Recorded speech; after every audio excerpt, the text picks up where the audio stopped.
juntarse con nadie. Me gustaría que saludes al que está a tu lado, tu hermano, a todos los hermanos que están, como si fuera la última vez que lo veas. Algunos se abrazaron con todo el afecto que necesitamos. Qué bueno es el Señor, amén. La gente sin Cristo no tiene esperanza, pero nosotros tenemos esperanza.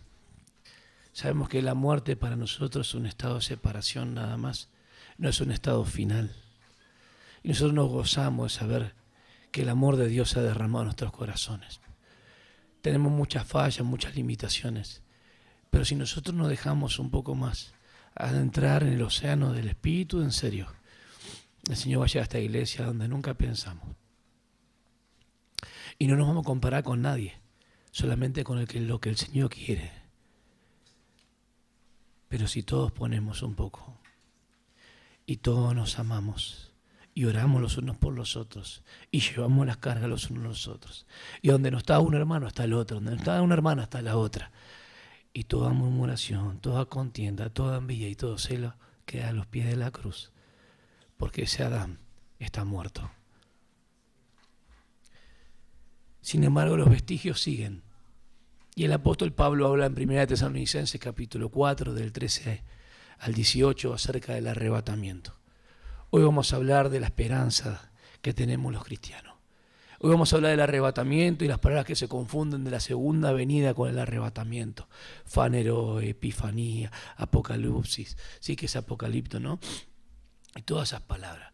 Vamos a ver si es rapto, si es dar paso, si Dios viene en Cristo Jesús a raptar algo que no le pertenece, si viene a llevarse algo súbitamente que sí le pertenece. Amén. Todo eso vamos a ver hoy, pero quiero llevarlos a la comprensión de las Escrituras en 1 Tesalonicenses capítulo 4, del 13 al 17 al 18. Yo quiero abordar hasta el 18, pero vamos a empezar del capítulo 3, versículo 9. Y como que Pablo alguna vez se lo enseñó, pero que ellos en realidad ellos nunca entendieron. Pablo explica bien que esta persecución, este tiempo difícil, no tiene nada que ver comparado con la tribulación que vendrá sobre la tierra. ¿Sí? Entonces vamos a abordar varios temas importantes. ¿Cuál es la hora de la prueba que vendrá sobre el mundo, de la cual la iglesia no va a estar? La única prueba de la que nos habla la Biblia, que no tiene otra connotación, que está en Apocalipsis capítulo 3, que la iglesia de Filadelfia dice: te guardaré de la hora de la prueba, no en la prueba, de la prueba. La iglesia no estará en la tribulación, en ninguna parte. La iglesia es arrebatada antes. Amén. Entonces, hay muchos temas que tienen que ver con orden etimológico de las palabras, que se confunde, por ejemplo, el día de Yahvé, el día del Señor, es el día de la venganza del Señor.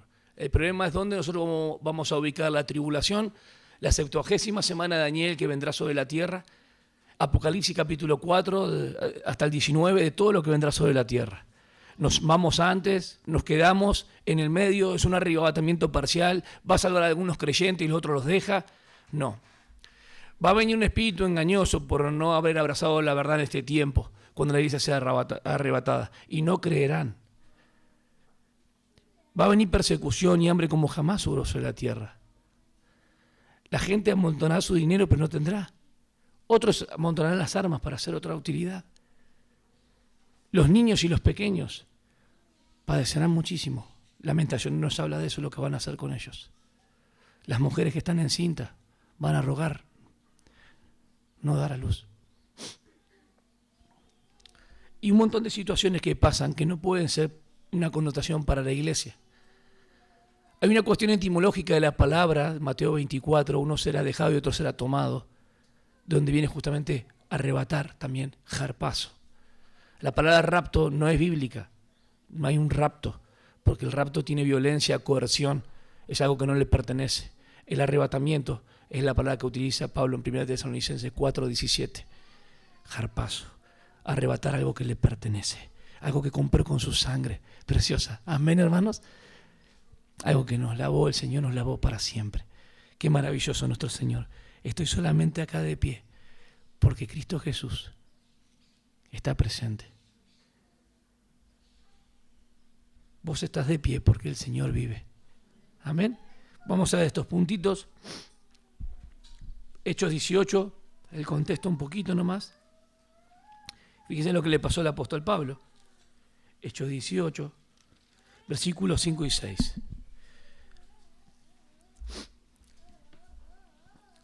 Ustedes saben que el primer viaje misionero, ¿con quién lo hizo? Con Bernabé. Y el segundo con Silas. ¿Se acuerdan? Cuando Silas y Timoteo descendieron de Macedonia, estamos hablando de Grecia, Pablo se dedicaba por completo a la predicación de la palabra, testificando solemnemente a los judíos que Jesús era el Cristo. Macedonia, Acaya, las provincias que habían, una de las periferias más pobres, o sea, las partes de Acaya eran pobres, iglesias pobres. Pero cuando ellos se le opusieron y blasfemaron, él sacudió sus ropas y les dijo: vuestra sangre sea sobre vuestras cabezas. Yo soy limpio. Desde ahora me iré a los gentiles. ¿Por qué? Porque los judíos a lo primero vino lo suyo no lo recibieron. Y Pablo siempre tuvo el tema de que el poder del evangelio es poder para salvación a todo aquel que en él cree, al judío primeramente y al gentil. Siempre tuvo al judío y a sus connacionales primero, porque la salvación viene de los judíos. Pero ¿lo rechazaron o no? Lo rechazaron. Y Pablo hace esto. ¿En dónde? Ocurre en Tesalónica. Había persecución de los judíos. ¿Lo ven o no?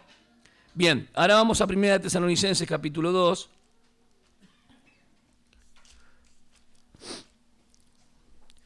Tesalonicenses 2, versículo 14 al 16. Y mucha fuerza al 16. Pues vosotros, hermanos, vinisteis a ser imitadores de las iglesias de Dios en Cristo Jesús que están en Judea, porque también vosotros padecisteis los mismos sufrimientos a manos de vuestros propios compatriotas, tal como ellos padecieron a mano de los judíos. Los que habían creído que eran judíos padecieron a causa de sus hermanos judíos, de etnia.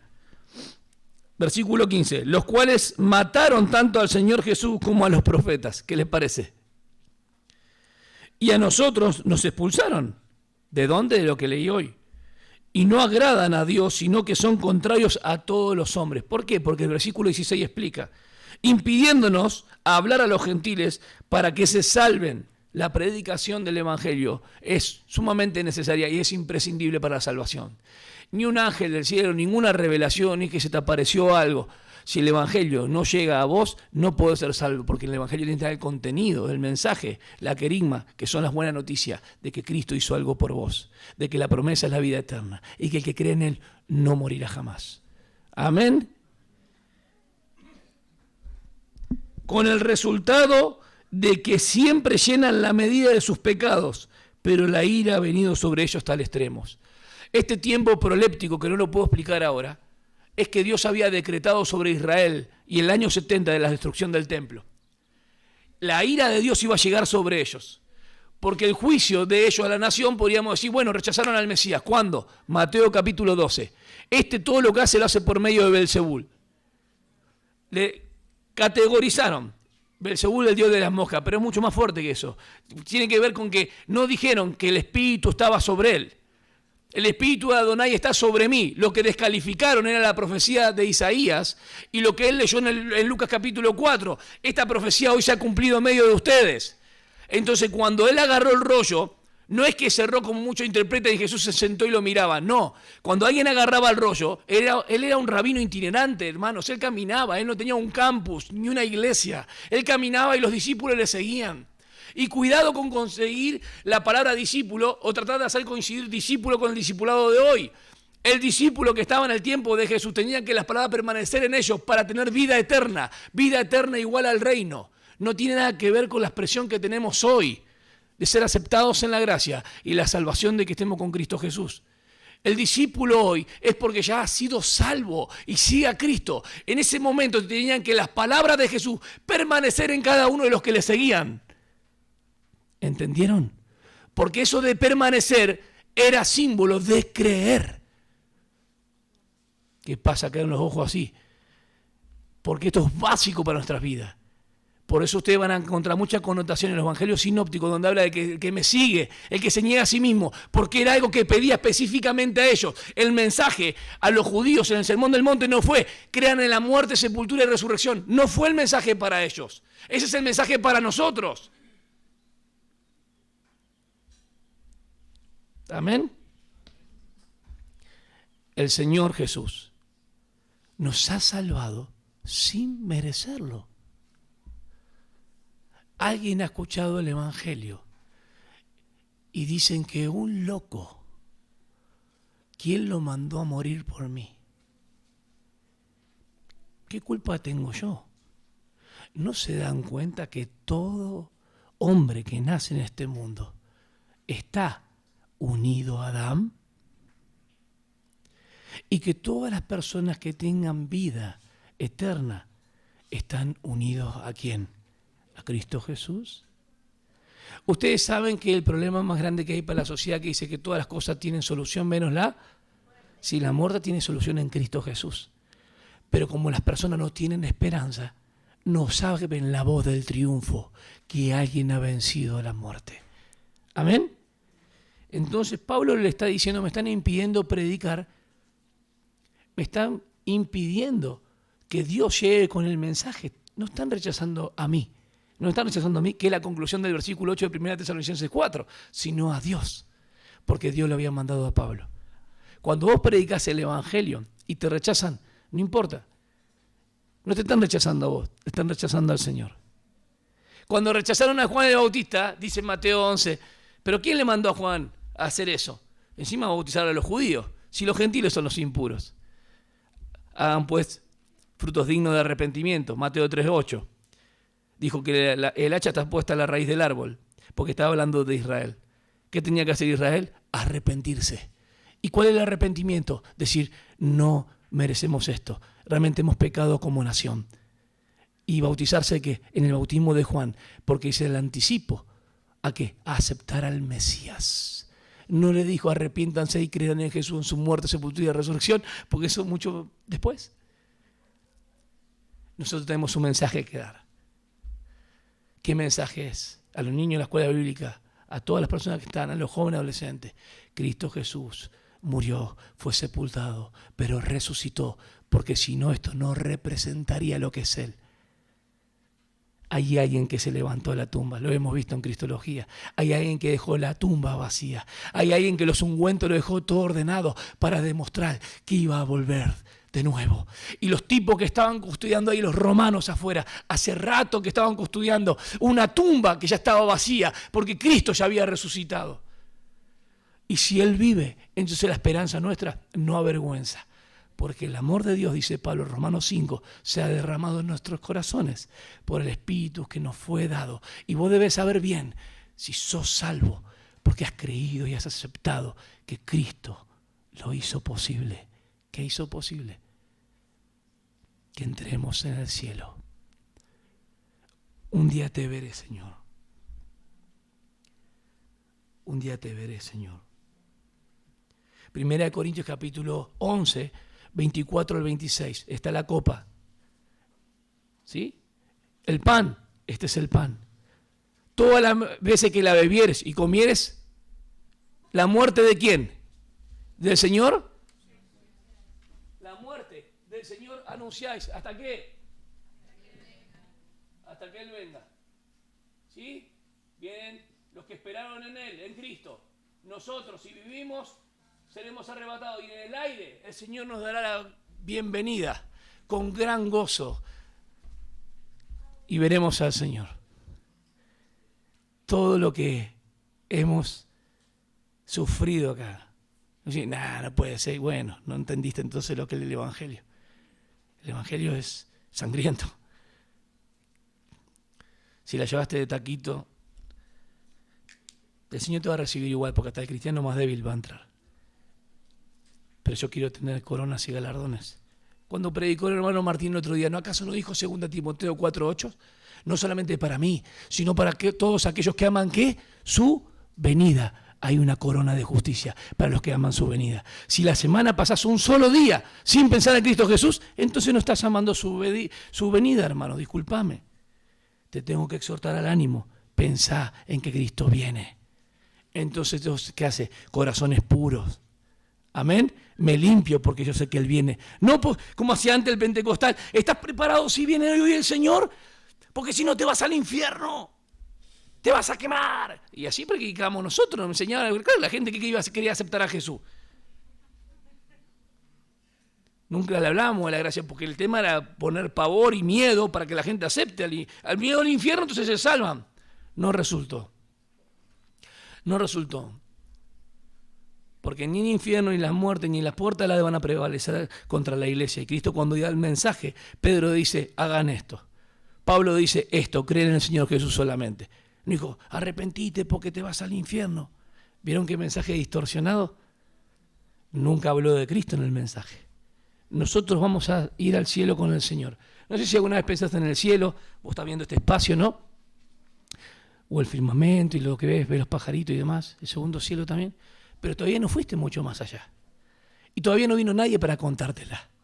El único que resucitó y dice, mirá que yo me voy a preparar morada para ustedes. Pero vendré y me tomaré a mí mismo, que es su cuerpo, la iglesia. Amén. Donde Él está, nosotros también. Cuando Pablo es impedido de predicar el Evangelio, nos está mostrando una gran enseñanza. Él no se frustró, sino que siguió. Quería comunicarles algún don a los tesalonicenses. ¿Para qué? Para reparar algún daño en cuanto a doctrina, alguna distorsión, algún desvío y demás. Porque ellos estaban pensando que las aflicciones presentes que tenían eran el gran día de Yahvé, el gran día de la ira de Dios. Y él le dice que no es así. Porque en 2 Tesalonicenses le escribe de vuelta que al presente hay alguien que lo detiene. Alguien, hablamos del Espíritu Santo en neumatología, es la persona del Espíritu Santo, o alguien que la detiene hablando de la iglesia. Pero alguien que lo detiene es el Espíritu Santo.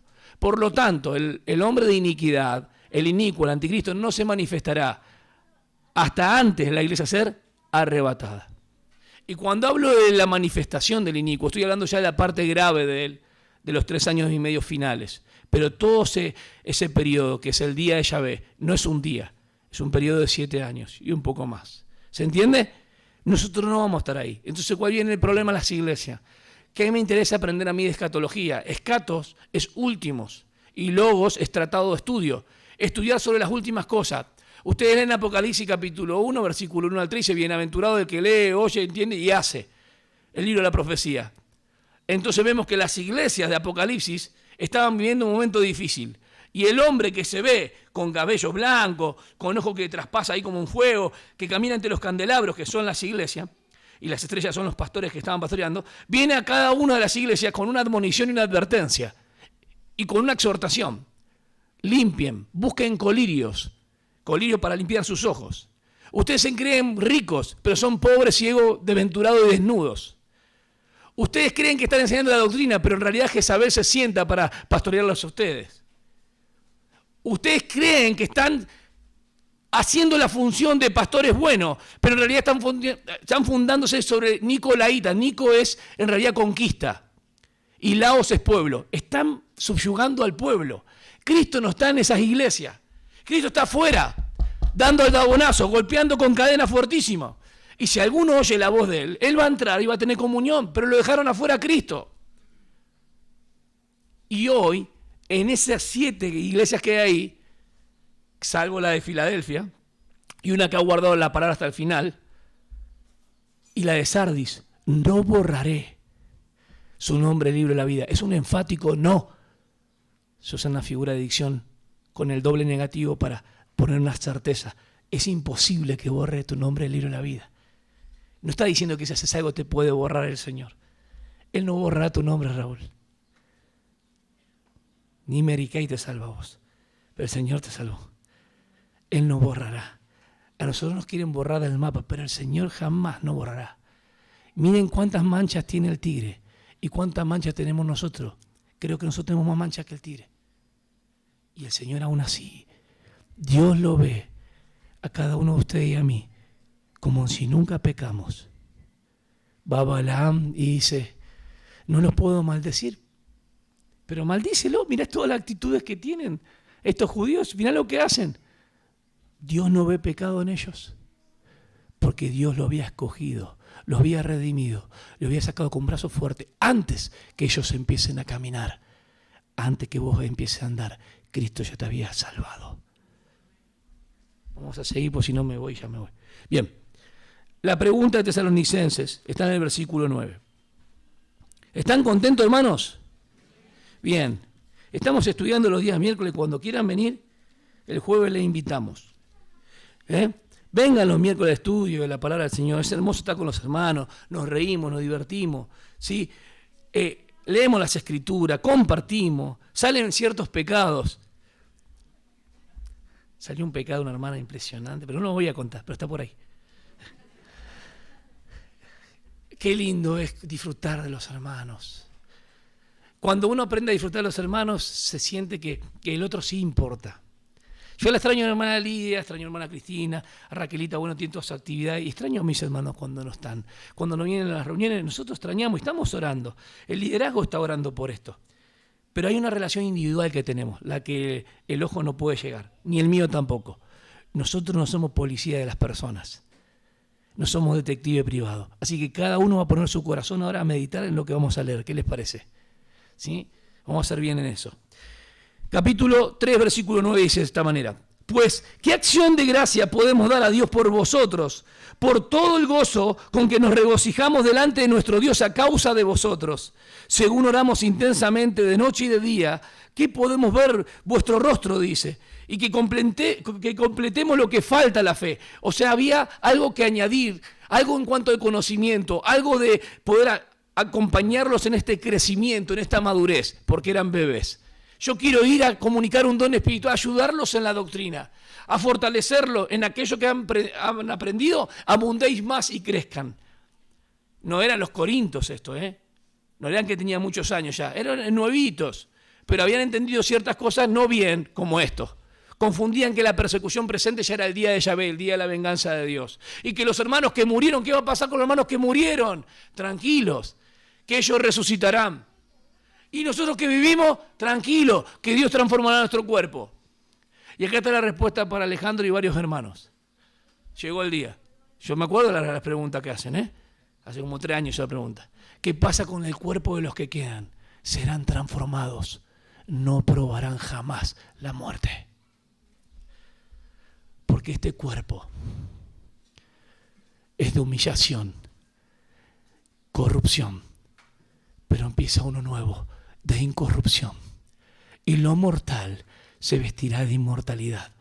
Por eso cada vez entiendo más por qué Pablo decía, ay, cómo estaría que no pase la parte de la muerte. ¿Por qué? Porque hay problemas para los que quedan. No entristezcáis como los que no tienen esperanza. Pero si el Señor viene y me encuentra ahora, buenísimo. Pasa que a través de los años, yo también he cometido error, ya saben, ya he pedido perdón. Era un hombre, puse muchas fechas, que el Señor venía en cierta manera, porque sacaba conforme a las fiestas solemnes de Levítico 23, y muchas veces dije que el Señor iba a venir cerca del 2027, igual quedan 4 años, ¿no? Un mundial más.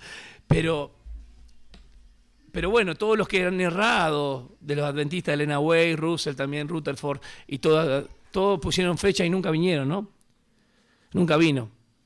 Claro, el problema era que yo pensaba que Israel era el reloj de Dios. No, es que no hay ninguna profecía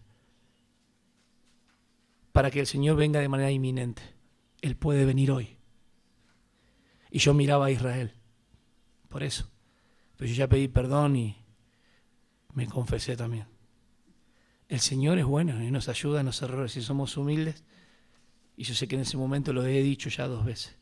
Pero no quita marcar la diferencia. ¿Qué es algo inmediato? Ya. Y algo inminente puede ser en cualquier momento. ¿Se entiende la diferencia? Ellos pensaban que venía en forma ¿qué?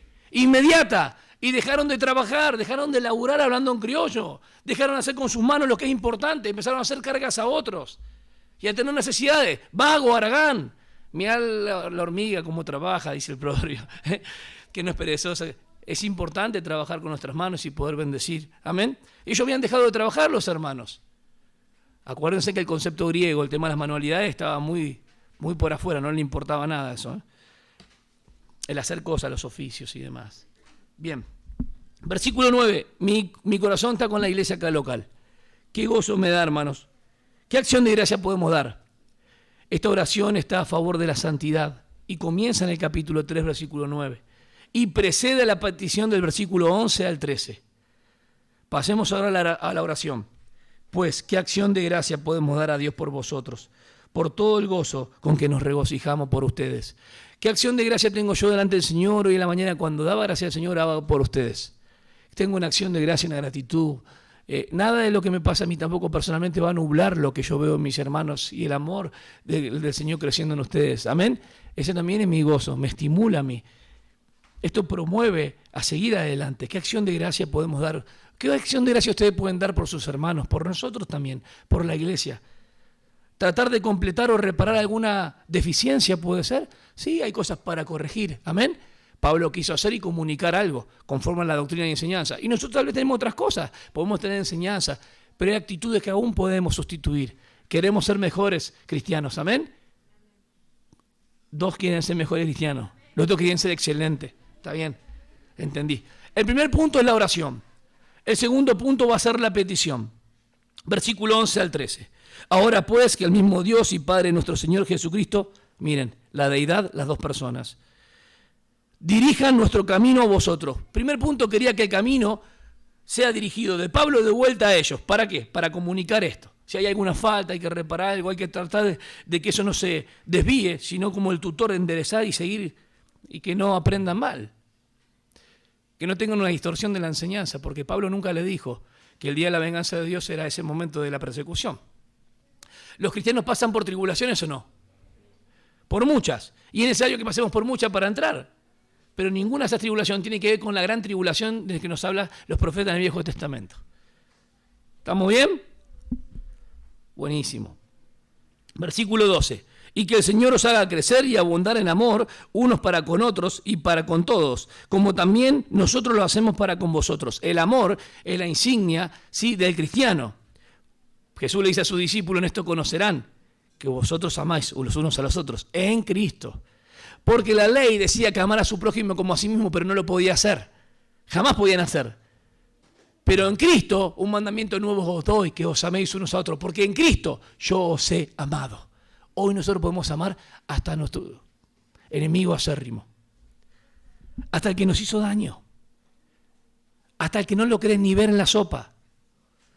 Martín habló de que lo refleja a través del metal. Este no, este a través de la sopa, ¿eh? No querés ni ver, el Señor te ayuda a amar. El Señor te ayuda a soportar y amar a tu familia, conozcan o no conozcan a Cristo. Nadie dice amén porque están todos siendo probados. Gloria a Dios. Eso es importante. Primer punto, que dirija su camino. Segundo, que los haga abundar. Ahí explícito. Tercero, sean firmes e irreprensibles. ¿Qué quiere decir esto? A fin de que Él afirme vuestros corazones irreprensibles en santidad. Es la separación del mundo para tener contacto exclusivo con nuestro Dios. Que vuestros corazones, la palabra corazón ahí, cardía, habla de la persona, habla de lo que pensás, de lo que sentís y lo que hacés. Es mucho más que el sentimiento. Es todo lo que viene con la persona. Que el corazón esté firme en Dios, separado de las cosas que viene y promete el mundo, pero que al Señor no le agradan. Que son pecados, que nos hacen tropezar, nos desvían la atención, nos hacen perder el galardón y las recompensas. Nos frustran, nos llenan de sí mismo, pero cero de Cristo. Cero de contenido, inflados por dentro. Y por afuera apariencia. Eso se llama religiosidad e hipocresía. Versículo 1. Por lo demás, hermanos, os rogamos pues y exhortamos en el Señor Jesús que como habéis recibido de nosotros instrucciones acerca de la manera en que debéis andar y agradar a Dios, como de hecho ya andáis, así abundéis en ello más y más. Eran bebés, recién habían comenzado, habían creído en Cristo Jesús, pero se empezaron con algunas ciertas enseñanzas a desviarse un poco. Pues sabéis que preceptos os dimos por autoridad del Señor Jesús, porque esta es la voluntad del Señor, vuestra santificación. Es decir, y acá hay tres cosas, ¿no? Que os abstengáis de inmoralidad sexual, sí, de toda impureza sexual. Segundo, que no agrada a Dios, todo lo que no agrada a Dios. Que cada uno de vosotros sepa cómo poseer su propio vaso. Acá no tiene que ir con su esposa, como dice Pedro, acá tiene que ir con la vida, en santificación y honor, no en pasión de concupiscencia, como los gentiles que no conocen a Dios. Acuérdense que en el templo estaban las sacerdotisas, todas eran prostitutas, hacían lo que querían, los dioses griegos del panteón eran terribles, todos frívolos, inmorales, o sea que no le importaba nada a la gente que no tenía a Cristo. Pero esos son los gentiles, ustedes no vivan así. Cuídense del adulterio. Guarden su mente de las cosas impuras. Porque esto hace que podamos crecer a Dios. ¿Qué tiene que ver esta parte práctica con todo lo que vas a poner de la esperanza y la expectativa futura del arrebatamiento? Tiene que ver con esta manera de pensar. Sabiendo que el Señor viene y un día daremos cuenta, debería promovernos o llevarnos o estimularnos hacia apartarnos de todo pecado para agradarle a nuestro Señor. Porque ya dio precepto cómo andar y agradar al Señor. Hermanos, ¿cuántos tienen victoria en Cristo Jesús? Sí, ¿y el poder qué? Porque Él no solamente nos ha dado victoria, Él nos ha dado el poder para cada situación. ¿Amén? Son dos cosas distintas. Que cada uno de vosotros sepa cómo poseer su propio vaso en santificación y honor. Es de todos los días esto, ¿eh? No en pasión de concupiscencia como los gentiles que no conocen a Dios, y que nadie peque y defraude a su hermano en este asunto. Estaban defraudándose entre los hermanos, había problemas entre ellos, porque el Señor es el vengador en todas estas cosas. Como también antes os lo dijimos y advertimos solemnemente, porque Dios no nos ha llamado a impureza sino a santificación. Hay un problema de conducta, de vida cristiana acá. Por consiguiente, el que rechaza esto, no rechaza a hombre, sino al Dios que os da su Espíritu Santo. La conclusión del versículo 8 es que esto lo decimos por mandato de Dios. Yo les dije que dirija su camino, que los haga abundar, que sean firmes e irreprensibles, separación para Dios, porque daremos cuenta. Versículo 1 al 8. El llamado es el tercer punto. El primero fue la oración. El segundo fue la petición, que os dirija a nuestros corazones, que os haga abundar. El tercero es el llamado. ¿Qué es el llamado, hermanos?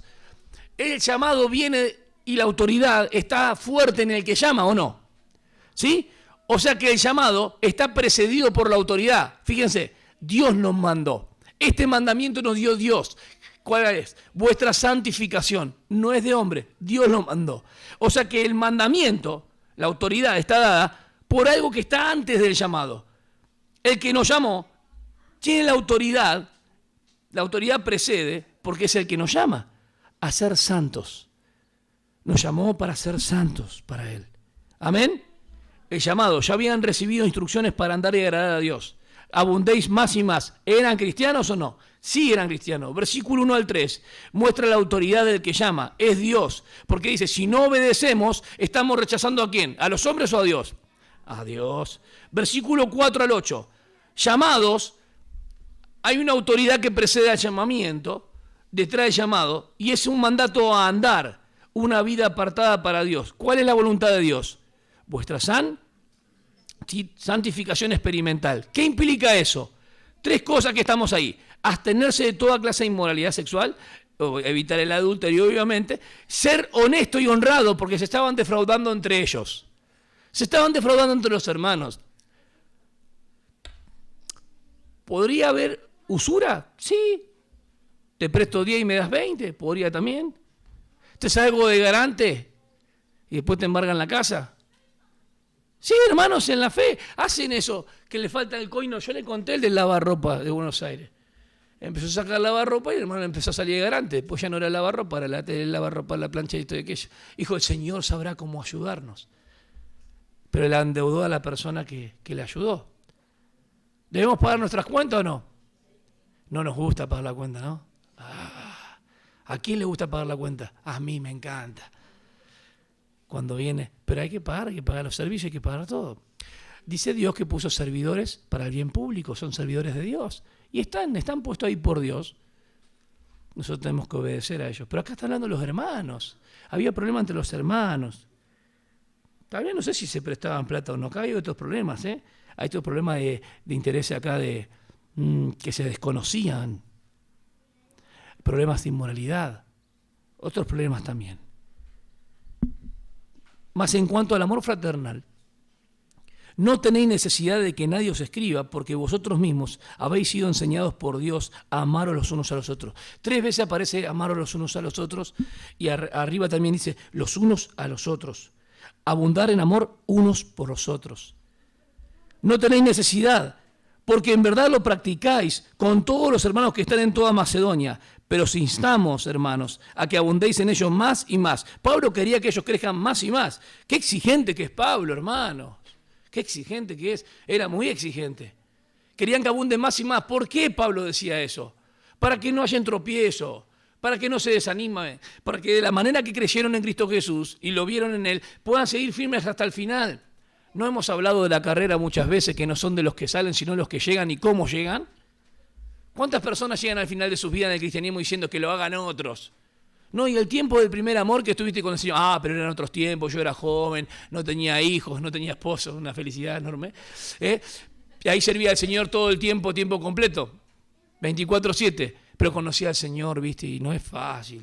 El esposo te pide, coma, te pide todo, ¿no? Entonces, ¿y qué? Y los esposos también podrían decir, yo era tan feliz, no tenía hijos, era muy feliz, no tenía esposa, no tenía suegra, no tenía nada, imagínate todo completo. Pero cuando vino, tan difícil se me hizo a mí servir al Señor, ya no es el momento antes. Antes salía con los trataditos, como las mujeres que pusieron. No tiene nada que ver eso. Nosotros tenemos que seguir sirviendo al Señor desde el momento que creímos y no bajar los brazos hasta el final. Que Él nos encuentre de pie. ¿Amén? ¿Para qué? Para que la entrada a los cielos. Te amo, mi amor, no es que no... que quede acá, que se pelearon antes de venir, ellos no quieren tener a nadie. No. Las personas que el Señor nos da, el trabajo que el Señor nos da, se lo voy a desmarcar bien. Usted le dio al hermano David y a mí me dio también a ustedes. Solamente son añadiduras de Dios. Pero Cristo lo llena todo en mí. Si ustedes no están, Cristo está conmigo igual. Lo mismo pasa conmigo. Si yo no estoy, Cristo está con vos. ¿Es así o no? A Cristo lo dejaron todos. El pastor herido, las ovejas dispersas. ¿Quién estuvo con él? Nadie. Y el Señor dijo, yo estoy sufriendo tu soledad, para que en los momentos que estés solo, nunca te sientas solo, aunque pienses que estás solo. Estamos de pie porque Cristo vive. Amén. Y nos contentamos con la familia, el trabajo y todo lo que tenemos. Pero eso debe abundar en acción de gracia. No debería ser un tropiezo. Debería ayudarnos y estimularnos al servicio. Porque tú, Señor, me has dado un trabajo favorable. Yo voy a ofrendar abundantemente. Aleluya. No quieren hablar del diezmo, pero no quieren ofrendar. Porque tú me has dado una esposa. Queremos servirte, Señor. Hay que orar por nuestras hermanas que tienen su esposo incrédulo. Oren ustedes. Ay, qué lucha debe tener nuestra hermana cuando llega con el gozo del Señor y ahí de un chumbazo le quieren bajar a la hermana. Por nuestras hermanas viudas, que ya hemos hablado, ¿no? Pero que no quieren conocer a nadie. Que Dios les fortalezca hasta el final.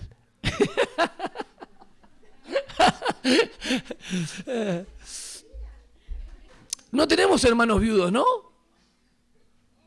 Por ahora no. Por ahora no. Pero tenemos hermanos solteros. Que el Señor nos ayude en la conducta, en una fe no fingida, en un corazón puro. Y tenemos algunos que están intentando avanzar, pero que el Señor está poniendo tropiezos. Necesitamos ser puros en todas las cosas porque el Señor nos ve. Amén. Noviazgo, matrimonio, decisiones. El Señor es fiel. Estos hermanos estaban desorientados en algunas cosas. Pablo dice que son llamados para andar y agradar a Dios. Dios ya ha provisto no solo la victoria, sino el poder para la vida diaria. Romano iba a decir, Tesalonicenses 9-12, dice, mas en cuanto al amor fraternal, no tenéis necesidad de que nadie os diga nada, porque en verdad lo practicáis, con todos los hermanos que están ahí. El 11 dice, y a que tengáis por vuestra ambición el llevar una vida tranquila, y os ocupéis en vuestros propios asuntos y trabajéis con vuestras manos tal como os he mandado. Pablo, cuando no predicaba el evangelio, trabajaba en las tiendas, ¿sí? Ustedes saben, Priscila y Aquila también, cuando se fueron a Roma. O sea que él trabajaba y con sus propias manos podía bendecir, pero cuando no estaba abocado al servicio, no iba a poder trabajar, ¿se entiende? Pero estos hermanos habían dejado de trabajar. Segundo, no estaban tranquilos, estaban como avispita y se metían en problemas de los demás. Se conoce, los hermanos metidos son, tipo el ventilador que da vuelta. Bien, nosotros no estamos para eso. Y si hay alguna conducta, nosotros, Señor, sacala. Y decimos, sacá la conducta, como que eso es mágico. No, si hay estas conductas, Señor, nosotros que a vos no te agradan, por favor, ayúdanos a confesar y a identificar cada uno de estos pecados. Vida tranquila. Segundo, no entrometerse en los problemas de los hermanos, en el sentido de meter púa y cizaña. Ustedes saben que la lengua es lo que no domó el hombre. El que aprende a controlar la lengua, aprende a controlar todo el cuerpo. ¿Sí o no? ¿Dónde dice eso? ¿Cómo están ahí? Te sirvió entonces Santiago. Capítulo 3. ¿Y la lengua cómo anda?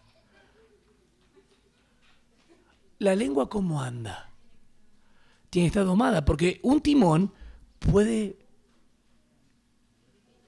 manipular y dirigir todo el barco. El coso de freno que se le pone al caballito, no avanzá. Lo dirige, ¿no? ¿Y la lengua? Acá hay cosas que tienen que ver con el discurso, otras con actitudes y otras con sentimientos. Señor, cuídanos de esto. ¿Lo puede decir? Señor, guárdanos de esto. Ayúdanos. Hay requisito, cuarto punto, para una vida santa. El amor que ya lo manifestaban, que abunden más y más entre los hermanos. Necesitan tranquilidad, ser laboriosos, trabajar y responsables, ser honestos en el trato con los hermanos. Vida y testimonio. Y quinto punto, el versículo 13 al 18, tiene que ver con la esperanza. La esperanza, la expectativa del futuro, tiene que ver con que nace de la fe. Esto nace de la fe, el saber que el Señor vendrá. Amén. Nace de la fe, provee la expectativa. Versículo 13, pero no queremos, hermanos, que ignoréis acerca de los que duermen, para que no os entristezcáis como lo hacen los demás, que no tienen esperanza. Qué interesante, la esperanza justamente la que no tienen las personas que no tienen a Cristo. No debería un cristiano no tener esperanza. Porque justamente hay alguien, una voz de triunfo, dice. Hay alguien que nos viene a buscar. Hay alguien que venció la muerte y dijo, ¿dónde está, oh muerte, tu aguijón? ¿Dónde está, sepulcro, tu victoria? Amén. Esa es la esperanza del cristiano. La muerte del Señor anunciáis hasta que Él venga. ¿Por qué la muerte? Porque sin la muerte, obviamente, no habría nada de esto. Él abrió, sacó a la luz la vida y la inmortalidad. Timoteo 1:10. Y nos alumbra ahora Cristo, nos hace brillar en Él. La esperanza del cristiano no avergüenza. Esta esperanza del cristiano no es que nace porque sí. Hoy me levanté y tengo esperanza. No, sino que es impulsada desde la fe. Es la confianza que nace de la fe y la expectativa de lo que vendrá, que tiene que ver con el futuro. Escatología, sí nos interesa la escatología. Si miramos solo un instante a nuestro alrededor, miremos alrededor, hermanos, en nuestro barrio, donde estemos, en el trabajo, el gran obstáculo del inconverso, ¿cuál es? La muerte. Hoy, ¿qué le hice al principio? Dense un abrazo como si mañana no estuviesen. Y se abrazaron como nunca se abrazan. Porque aún hay cristianos que tienen miedo a la muerte. Yo lo hice como un ejemplo, pero hay algunos cristianos que no han entendido lo que Cristo ha hecho por ustedes. Estamos agarrados nuestra familia, nuestros hijos, nuestros padres, quien sea, el perro, el gato, pero Cristo, nos olvidamos de Él. Él dijo, yo volveré y me tomaré a mí mismo. La esperanza no avergüenza, debería arder nuestros corazones, porque Él vendrá pronto y daremos cuenta delante de Él. Por todo lo que Él nos amó, deberíamos rendirnos a Él. No tener miedo, sino tener temor. Es decir, tú vendrás y daré cuenta delante de ti. Y mis palabras, hermano, se las vas a hacer recordar. Las palabras, si vos me dijiste y me dirigiste en algún testimonio, David, no estuviste bien en esto, y yo le fui infiel al Señor, el Señor me las recordará. Tu hermano te dijo esto y no lo hiciste. Yo hasta ahora, todas las cosas que me han dicho mis hermanos, trato de ponerlas en práctica y ser mejor cristiano. Pero vos te aguantás que te digan ciertas cosas para mejorar tu vida. Porque hasta ahora hace rato que no abrí la boca con los hermanos. Pero todas las cosas que me han dicho el hermano, David hace esto, procura esto, me ha hecho en un mejor siervo y yo agradezco a cada uno de ustedes. Y me ha bendecido. Y hoy oran por mí y yo me siento bendecido. Me siento arropado como un niño que se tira ahí por el abrazo de su mamá. A mí me ha bendecido, lo primero no lo entendía. Hoy entiendo lo que es, no solamente iglesia, entiendo lo que es el cuerpo de Cristo. Entiendo que yo no soy nada sin Cristo y ustedes tampoco. Y que todos somos iguales, que cada hermano puede dar algo del Señor. Y que los hermanos tienen algo siempre para bendecir.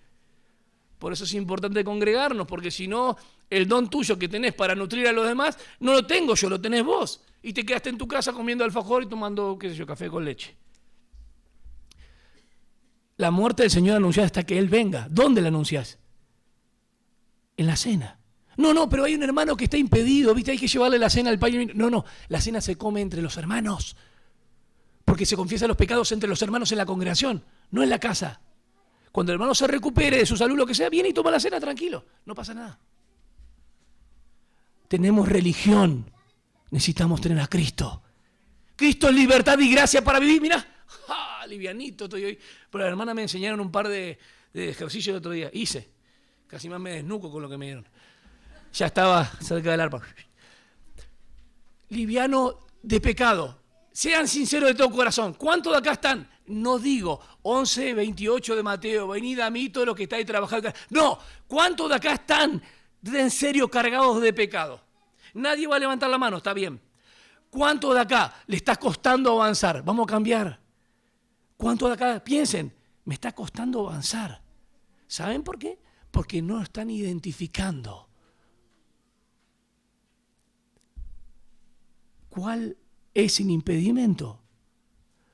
Y el único impedimento que yo veo en las Escrituras, que corta mi comunión con el Señor. Y puedo llorar, zapatear, lo que sea, pero el Señor, su presencia no se manifiesta, es el pecado. Después no tenemos más nada, hermanos. El Señor lo ha vencido, amén. Somos libres para amarle y servirle. Si miramos solo un instante a nuestro alrededor, el gran obstáculo del inconverso es la muerte. De nuestros niños también es el problema. Y tienen miedo, porque ven todo el tiempo. Pero cuando le hablas que el Señor viene, ay no, yo me quiero quedar un tiempo más, quiero hacer mi estudio. Porque no están entendiendo que nosotros estamos porque Él vive. Nosotros vivimos y no lo entendemos porque Él vive. Para los que hemos creído, ya no es un obstáculo, sino una catapulta. ¿Conocen la catapulta o no? ¡Bum! Una catapulta hacia la gloriosa imagen de Jesucristo, hacia la presencia de nuestro gran Dios y Salvador Jesucristo. Estrictamente hablando, hermanos, los hermanos que han muerto en Cristo desde Pentecostés en adelante, no mueren, duermen, porque serán despertados. Sus cuerpos serán despertados. Y el Señor, junto con estos espíritus y alma, porque es el tema, Él vendrá con ellos, de los que murieron primeramente en Cristo. Nosotros de ninguna manera los precederemos a ellos. Y ese que llama con voz de mando, con voz de arcángel de Dios, es Cristo Jesús. Y esos espíritus con sus almas, ¿qué harán? Se unirán a sus cuerpos resucitados. Y los que vivimos seremos transformados. Ven pronto, Señor. Ven pronto. Vamos a ir a la presencia de nuestro Señor. Estrictamente hablando, los creyentes no mueren, sino duermen. Los niños también pueden escuchar esto. Tenemos esperanza. Estamos acá porque Cristo vive. ¿Saben? Y el que cree en Cristo, que murió en la cruz, como yo era pequeño así como vos, nunca dudé de Jesús. Con todos los pecados los que cargan los niños, los pensamientos y demás, pueden llevarlo a los pies de la cruz. Porque Jesús es salvación. Amén. Cristo murió y resucitó. 1 Corintios 15, 20 y versículo 52. 1 Corintios 15, 20 y 52. 15, 20 dice de esta manera. Mas ahora Cristo ha resucitado de entre los muertos, primicia de los que durmieron. En Él está el orden de la resurrección. Pero en 1 Corintios 15 no está hablando de todas las resurrecciones de antes, sino está hablando de la iglesia especialmente. Es la primicia, el primero. La parte por el todo, es el primero que se presenta delante de Dios. Ustedes saben que el fruto, el primer grano, se presentaba después de Shabbat, y es el día de la resurrección. ¿Qué les parece? Versículo 52 le dije. En un momento, en un abrir y cerrar de ojos, a la trompeta final, no tiene nada que ver con las 7 trompetas de Apocalipsis, esa es la trompeta final, pues la trompeta sonará y los muertos resucitarán incorruptible y nosotros seremos transformados, porque esa era la esperanza de Pablo, encontrarlo al Señor así vivo. Pero bueno, a Pablo no le tocó, a nosotros nos puede tocar. ¿Sí? Amén. Versículo que sigue es interesante para que lo lean en su casa, pero voy a explicar esto de manera simple. Nosotros al momento de creer nos unimos a Cristo resucitado, Romanos 6, 4, en su muerte, sepultura y resurrección. Y Colosenses 3, 1 al 4, nuestra ciudadanía está en los cielos, donde está Cristo. Y cuando morimos, dormimos en el cuerpo, morimos físicamente, pero la realidad es que los creyentes duermen en Jesús. ¿Sí? Nuestro cuerpo ya está ahí, pero resucitará. Cuando Cristo vuelva, versículo 14, de Tesalonicenses, traerá con él ¿qué? Las almas, los espíritus, ¿para qué? Unirlos a su cuerpo resucitado. Así como Él resucitó, Él resucitará los cuerpos de las personas que murieron. Y sacate toda conjetura falaz de History Channel o del evolucionismo. A Dios no le cuesta nada levantar a una persona del polvo. ¿Ok? Dios hizo al hombre de la tierra, ¿o no? Dios es el creador, no le va a costar nada a él. Él va a venir con esas personas porque viven en Dios. Están muertos para nosotros sus cuerpos, pero ellos viven para Dios. Los va a unir a su cuerpo. Los santos vivos no precederemos a los que durmieron. Versículo 15. Es interesante este versículo, hermanos, que no precederemos a los que durmieron. ¿Qué quiere decir? Que de hecho 2 en adelante estuvieron muchos hermanos, ¿o no? Y murieron. Muchos fueron quemados. Martín nos hablaba del martirio. Lo del Coliseo fue mucho más adelante. Niños que también habían creído con su familia, todos eran arrojados y habían creído en Cristo. ¿Qué va a pasar con esas personas? Van a resucitar. Van a resucitar. Pero nosotros no lo precederemos ahora, sí. O sea, no es que nosotros vamos a resucitar primero que ellos. Hay un orden. Y el versículo 15 dice, por lo cual os decimos esto, por la palabra del Señor, que nosotros que estemos vivos y que permanezcamos hasta la venida del Señor, parusía, no precederemos a los que durmieron. Pues el Señor mismo, escuchen bien, hay 3 acciones, descenderá del cielo con voz de mando, con voz de arcángel y con la trompeta de Dios. Dios mismo hará esto, y los muertos en Cristo se levantarán primero. Versículo 17, entonces nosotros, los que estemos vivos y permanezcamos, seremos arrebatados juntamente con ellos en las nubes al encuentro del Señor en el aire, y así estaremos con el Señor por siempre.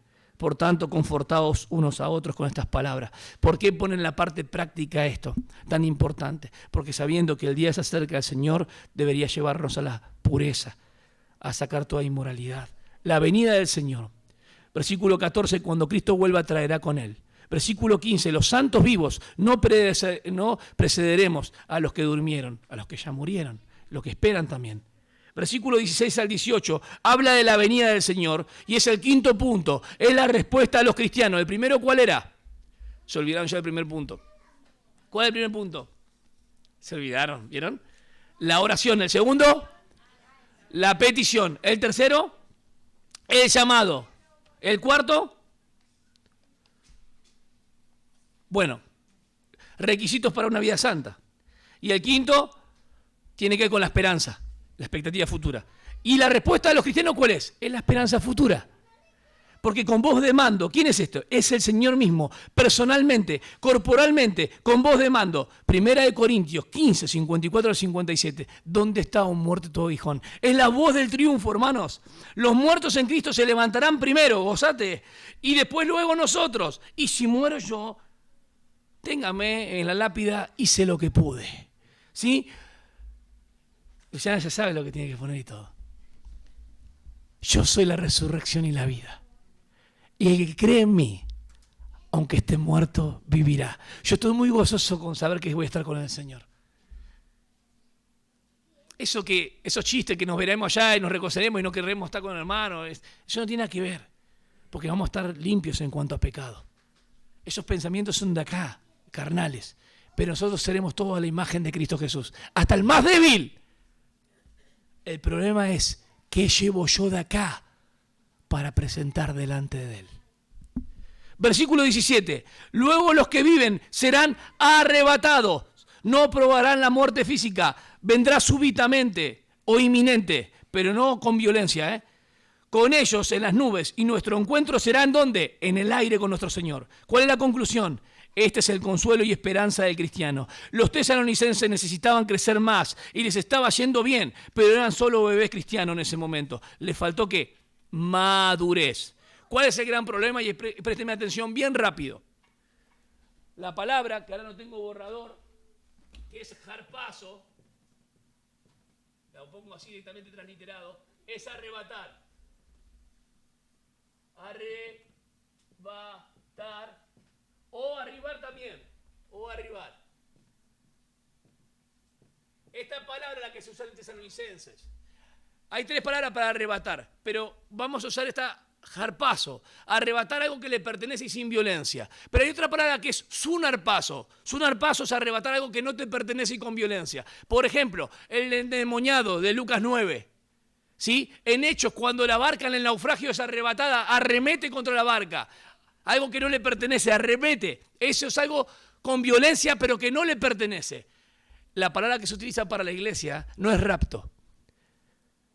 es arrebatamiento. Versículo 7, con su poder, dice, cuando Jesús sea revelado desde el cielo con su poder. Entonces esa palabra que tenemos ahí, Apocalipsis, no tiene que ver con la iglesia en ese sentido del contexto, sino cuando el Señor venga con sus ángeles en su segunda venida. ¿Cuál es el gran problema escatológico siempre? Confundir la segunda venida de Cristo a la tierra, ¿con qué? Con el arrebatamiento de la iglesia. Para la iglesia se usa harpazo. Entonces yo le voy a decir, solamente su harpazo es apoderarse a la fuerza, una posesión de un demonio, un viento que arremete contra la barca, es algo que te lleva con violencia, pero no te pertenece. Harpazo es llevarse algo sin violencia, algo que le pertenece. Cristo no nos viene a raptar, sino a arrebatar. ¿Cuál es la hora de la prueba que va a venir sobre el mundo? La hora de la prueba es la gran tribulación que vendrá sobre la tierra. Los tesalonicenses no estaban viviendo eso. Primer punto, debemos usar bien la hermenéutica. Para el arrebatamiento tenemos 1 Corintios 1.7, Colosenses 3.4 y 1 Pedro 1.7 y el 13. Los problemas de los tesalonicenses tenían dos problemas. ¿Cuáles eran, hermanos, que yo dije? La persecución de parte de los judíos como de los conciudadanos en Tesalónica. Lo persiguieron a Pablo y los persiguieron los creyentes de Tesalónica eran perseguidos por sus compatriotas. Y el segundo punto, había un error de enseñanza. Se mezclaba entre el arrebatamiento, que es el día de Cristo, ¿con qué? Con la tribulación, el día de Yahvé o el día del Señor. Debemos usar bien las palabras en su justo contexto. Las palabras son 4. Parusía, indica ser aparición o arribar. Faneró, ser visto, brillar, aparecer. Epifanía es un término compuesto, extraer a luz. Y Apocalipsis es un término compuesto que con el prefijo apo, unido al término griego, quiere decir quitar el velo. Yo cuando veo que Juan ve todo esto en la isla de Patmos y se corre el velo, está corriéndose el velo de algo que no se veía antes. ¿Estamos de acuerdo o no? ¿Sí o no? Corre el velo y deja ver lo que ha de ocurrir después que la iglesia sea, ¿qué? Arrebatada. Vamos a ponernos de pie.